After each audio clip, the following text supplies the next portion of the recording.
இன்றைக்கு தியானிக்க இருக்கிற வசனம் சங்கீதம் 138 அதிகாரம் 8வது வசனம். கர்த்தர் எனக்காக யாவையும் செய்து முடிப்பார்.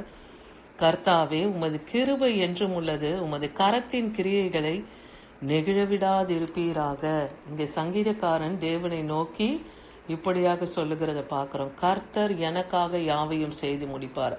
அப்போ தாவீது அறிந்திருக்கிறார், தேவன் தனக்கு யாவற்றையும் செய்து முடிக்க வல்லமையுள்ள தேவன். என்ன தேவன்? கிருபை உள்ள தேவன் இல்லையா? கர்த்தர் நல்லவர், அவர் கிருபை என்றும் உள்ளதென்றே வேத வசனம் சொல்லுது. அதனால் அவருடைய கரத்தின் கிரியையாகிய தனக்கு தேவன் கிரியை நெகிழவிடாது இருப்பாராகன்னு சொல்றாரு. அப்போ அவரை நம்பி இருக்கிறவர்களை தேவன் நெகிழ விட மாட்டார், அவர்களை விழுந்து போக விட மாட்டார், அவர்கள் கால்களை அவர் தள்ளாட விட மாட்டார். ஏன்னா கர்த்தர் நமக்காக யாவையும் செய்து முடிக்க வல்ல தேவனா இருக்கிறார். சங்கீதம் 57:2 பாக்குறோம், எனக்காக யாவையும் செய்து முடிக்க போகிற தேவனாகிய உன்னதமான தேவனை நோக்கி கூப்பிடுகிறேன்னு சொல்றார். இங்க சவுலுக்கு தப்பி தாவீது கெபியில போய் தன்னை மறைத்து கொள்ளுகிறார். அப்போ இந்த சங்கீதத்தை அவர் பாடுகிறத பாக்கிறோம். அப்ப எனக்காக யாவையும் செய்து முடிக்க போகிற உன்னதமான தேவனை நோக்கி நான் கூப்பிடுவேன். அப்போ தேவன் எப்படிப்பட்டவர்? அவர் உன்னதர், அவர் உயர்ந்தவர், அவர் பரிசுத்தர், அவர் சேனைகளின் கர்த்தரா இருக்கிறார். அதனால் அவர் இந்த யுத்தத்திலே தாவீதை தப்புவிக்க வல்லமையுள்ளவர் என்பதை தாவீது அறிந்திருந்ததுனாலதான் சவுலின் கைக்கு தேவன் அவரை தப்புவித்தார். அப்ப தேவனை நோக்கி கூப்பிடுறார். உன்னதமான தேவனே, எனக்காக யாவையும் செய்து முடிக்க போகிறவரேன்னு சொல்லி விசுவாசித்து தேவனை நோக்கி கூப்பிடுகிறார். அதே போல அந்த சமயத்திலும் சவுலுடைய கைக்கு தாவீதை தேவன் தப்புவித்தார்னு பாக்கிறோம். 1 தெசலோனிக்கர் 5:24 உங்களை அழைக்கிறவர் உண்மை உள்ளவர், அவர் அப்படியே செய்வார். இன்னைக்கு கர்த்தர் நமக்காக யாவற்றையும் செய்து முடிப்பாருன்றதுக்கு ஆதாரமா இந்த வசனம். உங்களை அழைக்கிறவர் உண்மை உள்ளவரா இருக்கிறார். ஏன்னா தேவன் உண்மை உள்ளவர், அவர் பொய் சொல்ல மனுஷரோ மனமாற மனுபுத்திரனோ இல்லை இல்லையா? அவர் பொய்யுரையாத தேவனா இருக்கிறார், அவர் உண்மையுள்ள தேவனா இருக்கிறார். அதனால் உங்களை அழைத்து இருக்கிறார்னா கர்த்தர் உங்களுக்காக யாவையும் செய்து முடிக்கவும் அவர் வல்லமுள்ள தேவனா இருக்கிறார். 26:12 பாக்கிறோம், கர்த்தாவே உங்களுக்கு சமாதானத்தை கட்டளையிடுவீர், எங்கள் கிரியைகளை எல்லாம் எங்களுக்காக நடத்தி வருகிறவர் நீரே அப்படின்னு இங்க ஏசாயா புஸ்தகத்துல சொல்லப்பட்டிருக்கு. கர்த்தாவே உங்களுக்கு சமாதானத்தை கட்டளையிடுவீர். அப்ப தேவன் நமக்கு சமாதானத்தை தருகிற தேவன். நம்முடைய கிரியைகளை எல்லாம் அவர் நடத்தி வருகிறார். அவர் தமது கிரியைகளை எல்லாம் நடத்தி வருகிறார். அதாவது ஒவ்வொன்றும் அவர் சிருஷ்டித்த யாவையும் அந்த பூமியில மனுஷர் முதல் கொண்டு மிருகங்களும் பறவைகளும் கடல்வாழ் உயிரினங்கள் எல்லாவற்றையும் தினந்தோறும் அவர்தான் நடத்தி போஷித்து வருகிறார். அதனால அவர்களுக்கு அவர் சமாதானத்தையும் கட்டளையிட வல்லமை உள்ளவரா இருக்கிறார்னு பாக்கிறோம். அப்ப நடத்தி வருகிறவருக்கு தெரியாதா நமக்கு சகலத்தையும் முடிக்க அவர் வல்லமை உள்ள தேவன் ஆயிற்று. இன்னைக்கு நாம சோர்ந்து போயிருக்கலாம், மனம் தளர்ந்து போயிருக்கலாம், ஆனா அவர் கரத்தின் கிரியையை தேவன் நெகிழ விடாது இருப்பேன்னு சொல்றார். சங்கீதம் 136:1 பாக்கிறோம், கர்த்தரை துதியுங்கள், அவர் நல்லவர், அவர் கிருபை என்றும் உள்ளது என்றே வேத வசனம் சொல்லுது. அப்போ தேவன் உங்களுக்கு சகலத்தையும் செய்து முடிக்கணும்னா முதல்ல கர்த்தரை துதிக்க கற்றுக்கொள்ளுங்க. தேவனை துதித்து அவரை மகிமைப்படுத்த நீங்க தொடங்கும் போது கர்த்தர் உங்களுக்கு நல்லவராகவே காணப்படுவார். ஏன்னா இஸ்ரவேல் ஜனங்களுக்கு தேவன் நல்லவராகவே காணப்பட்டார்னு பாக்கிறோம். ஏன் அந்த ஜனங்களை தேவன் தனக்கென்று தெரிந்து கொண்டார்? தன் துதி சொல்லி வரவே அந்த ஜனங்களை தெரிந்து கொண்டார்.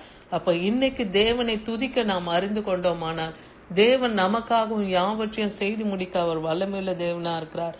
சங்கீதம் 103:17 பாக்கிறோம், கர்த்தருடைய கிருபையோ அவருக்கு பயந்தவர்கள் மேலும் அவருடைய நீதி அவர்களுடைய பிள்ளைகள் மேலும் அனாதையாய் என்றைக்கும் உள்ளது என்றே வேத வசனம் சொல்லுது. இன்னைக்கு கர்த்தருடைய கிருபைக்கு நீங்க காத்திருக்கிறீங்களா?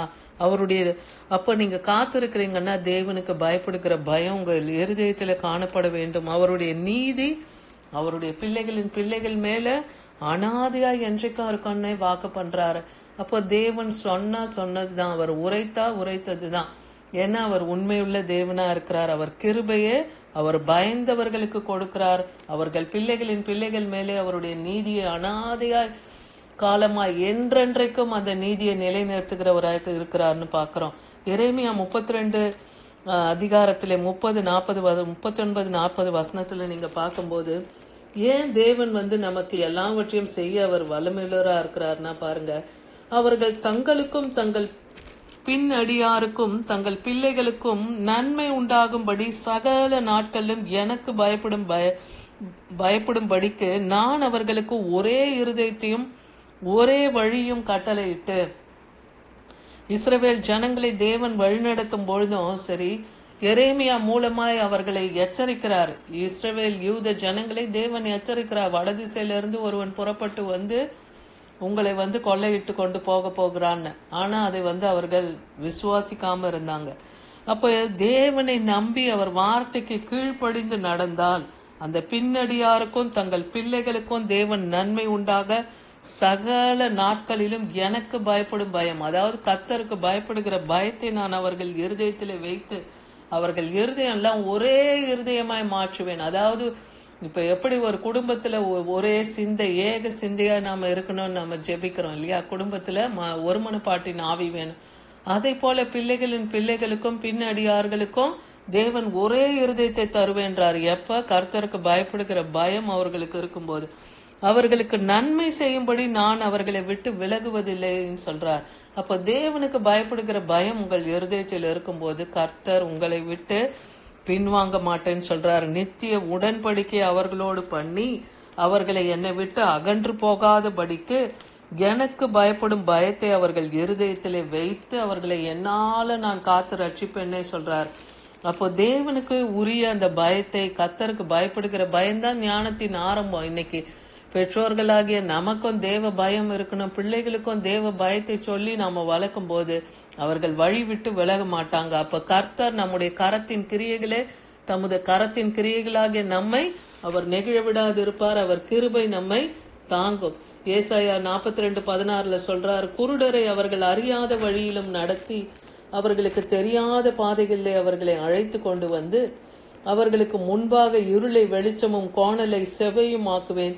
இந்த காரியங்களை அவர்களுக்கு செய்து கைவிடாது இருப்பேன்னே சொல்றாரு. இப்ப இன்னைக்கு கர்த்தர் நமக்காக யாவையும் செய்து முடிப்பேன்னா, குருடரா இருக்கிறவர்கள், அதாவது கண் இருந்தும் அறியாமல் இருக்கிறவர்கள், அஞ்ஞானியா இருக்கிறவர்களுக்கு தேவன் சொல்றார், அவர்களுக்கு அறியாத வழியை நான் நடத்தி அவர்களுக்கு தெரியாத பாதையிலே அவர்களை அழைத்து கொண்டு போவேன்னே சொல்றார். இன்னைக்கு எத்தனையோ காரியங்களுக்கு நமக்கு வழி தெரியாம இருக்கலாம். அப்படி நமக்கு குருட்டாட்டம் பிடித்து இருக்கலாம், மனக்கண்கள் குருடாகி இருக்கலாம். தேவன் சொல்றார், அவர்களுக்கு அறியாத பாதைகளை நான் அவர்களை அழைத்து கொண்டு அவர்களுக்கு முன்பாக இருளை வெளிச்சமாக்குவேன்னு சொல்றாரு, கோணலானவைகளை செவ்வையாக்குவேன்கிறார். இந்த காரியங்களை அவர்களுக்கு செய்து முடிக்கிற வரைக்கும் தேவன் அவர்களை கைவிடாது இருப்பேன். அப்ப இன்னைக்கு தேவன் நமக்கு வாக்கு பண்ணுகிற அந்த வார்த்தையின்படி கர்த்தர் பேர்ல நாம் நம்பிக்கையா இருந்து கர்த்தருக்கு பயப்படுகிற பயம் நம் இருதயத்துல இருக்கும் போதும், உன்னதமான தேவனை நோக்கி நாம் கூப்பிடும் போதும், அவர் உண்மையுள்ள தேவனா இருக்கிறதுனால கர்த்தர் நமக்காக யாவையும் செய்து முடிக்க அவர் வல்லமையுள்ள தேவன். அவர் கிருபை என்றென்றும் நம்மை காக்கிறது. தேவன் ஒரு பொழுதும் தம்முடைய கிரியாக நம்மை நெகிழ விடாது இருப்பார். ஆமீன்.